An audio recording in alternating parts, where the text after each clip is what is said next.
it is one of the big stories we're tracking for you this Monday. Social media messages by US President Donald Trump have elicited multiple reactions from various political and social sectors in South Africa. In his latest post, without providing any evidence, Trump says Pretoria is, quote, confiscating land and treating certain classes of people very badly, end quote. But this dates back to at least 2018. Shall we take a look at some of the messages from 7 years ago and bring them back to you today, bring you some context of Trump's first term in office.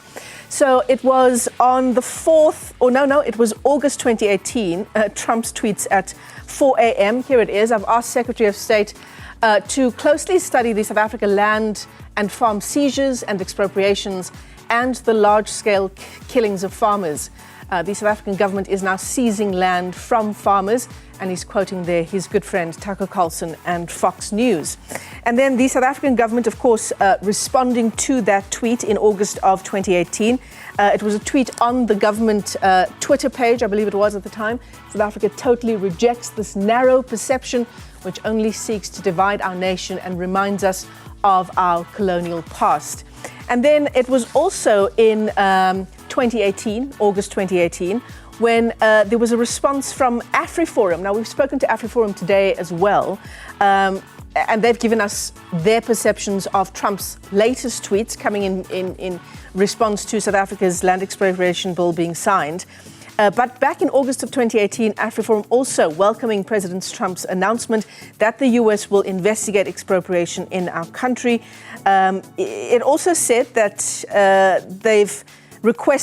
Trump had requested that Mike Pompeo, the US Secretary of State, thoroughly investigate the illegal occupation of land and farms, expropriation, as well as the widespread murder of farmers in South Africa. This is all some context for you from 2018. So let's fast forward now to this morning of 2025, and this is what Trump tweeted it was in the early hours of this morning, South African time. South Africa is confiscating land and treating certain classes of people very badly. That's in capital letters. It is a bad situation that the radical left media doesn't want to give. I imagine he wants to say, give so much as a mention. A massive human rights violation, also in caps, at a minimum, is happening for all to see.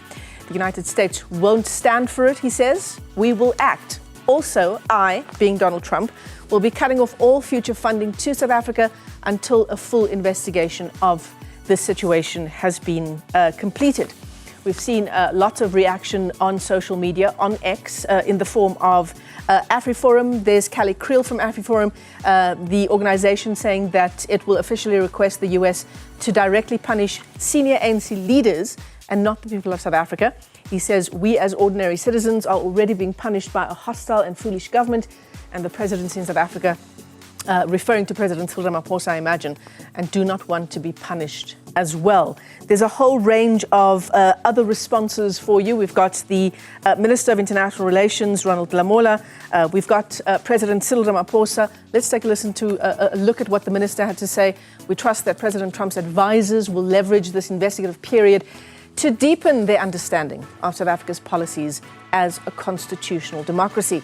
Such insights, says the International Relations Minister, will ensure a respectful and informed approach to our democratic commitments. The President as well, giving us his response.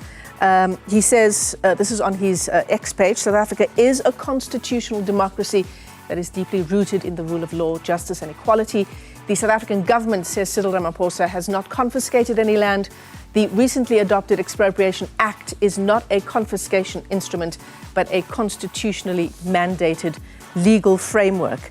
And the President has requested to have more engagements with the US President on the issue of the Land Expropriation Act. And it's certainly the big story that we're tracking for you.